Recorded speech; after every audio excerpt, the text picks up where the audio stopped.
Assalamu alaikum students. The topic of today's presentation is coordination and response 1, the nervous system in mammals. First of all, let's understand what the coordination is. Basically, the tissues and organs in the bodies of multicellular organisms do not work independently of each other. They work together, performing their many tasks as the needs of the whole body. This means that these activities are coordinated. Coordination also enables the organism to respond to happenings in the world around it. One familiar example of coordination is the way in which muscle works together during movement. When a player runs to catch a ball, he uses hundreds of muscles to move his arms, legs, and back. His nervous system uses information from his sense organs and coordinates these muscles. Due to this coordination, the muscle contract in the correct sequence, power, and length of time. By definition, coordination is a process by which organisms detect the changes in their surroundings and then respond accordingly. Another terminology you should know is sensitivity.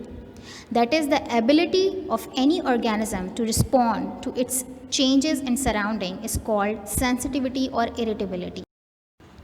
There are two types of coordination, nervous coordination and chemical coordination. The basic differences and points of these two types of coordination are nervous coordination is brought about by central nervous system, which includes brain and spinal cord, while the chemical coordination is brought about by another system which is known as endocrine system. This endocrine system is made up of different organs called glands. In nervous coordination, the response which is produced is very rapid, but it is very short lived.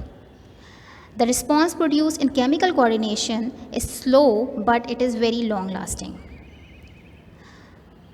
The messages are in the form of electrical signals in case of nervous coordination, while the messages that travel all along the body during chemical coordination are in the form of chemicals which are known as hormones.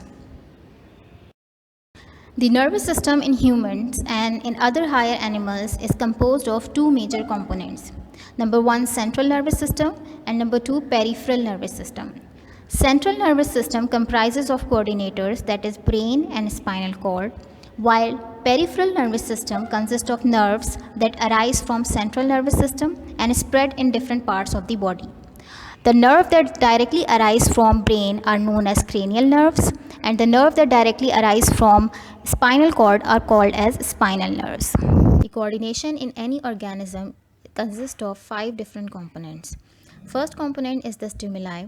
The stimuli is any change in the environment, either internal or external. This change is first detected by some organs, which are called as sense organs or receptors.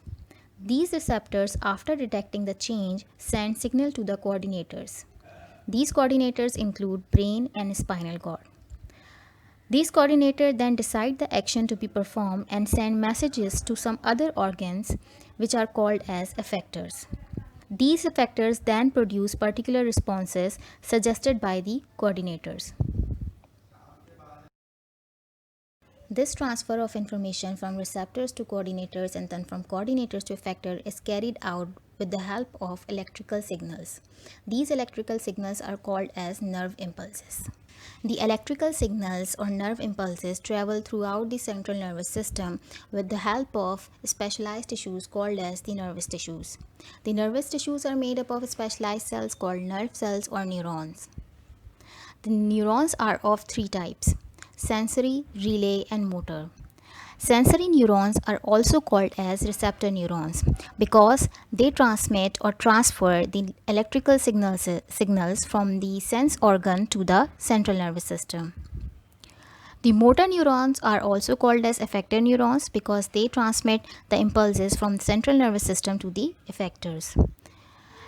Relay neurons are also called as intermediate neurons because they are found within the central nervous system.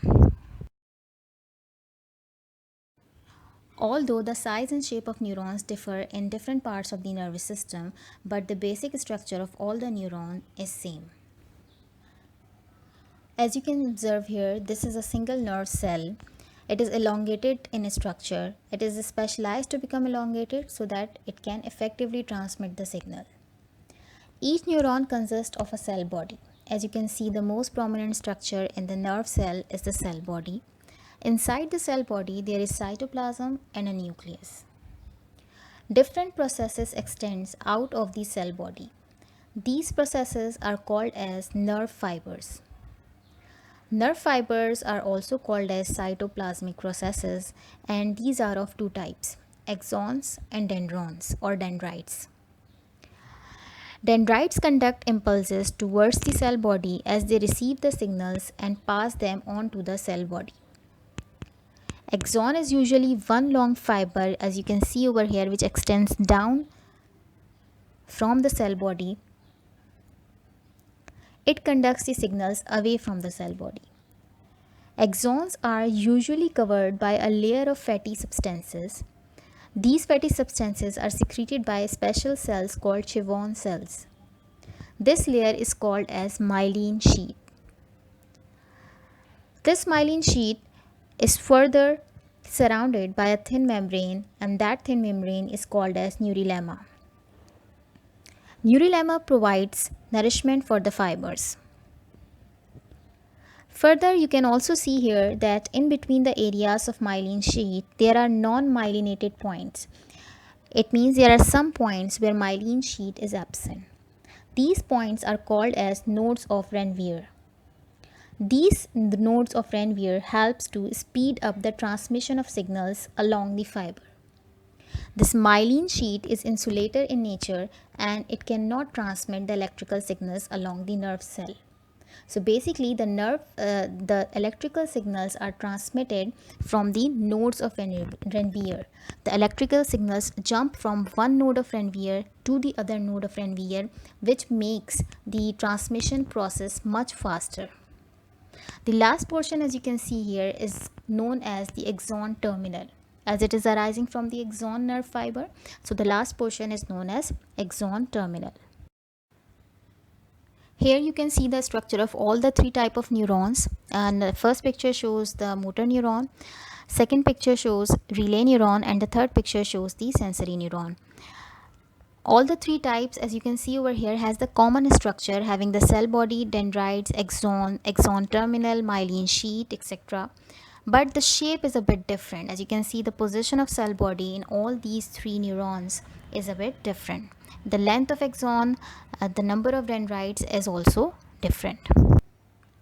These are some important terminologies related to the structure of neurons that I have just discussed. So you need to understand them very well and you have to learn these terms. So you can just write them in your registers and note down the definition of these terms, and you should learn them. Now coming towards that how these electrical impulses are transmitted from one neuron to the other, from sensory to interneuron and from inter to motor neuron. So basically these electrical impulses are transmitted between the neuron through microscopic spaces, and these microscopic spaces are called as synapse. So synapse is basically a junction between the axon of one neuron to the dendron of the other. It means the axon of sensory neuron is connected with the dendron of interneuron. In the same way, the axon of interneuron is connected with the dendron of motor neuron. In this way, these all neurons are connected with each other. Without the synapse, there is no possibility of transmission of electrical signals between the neurons.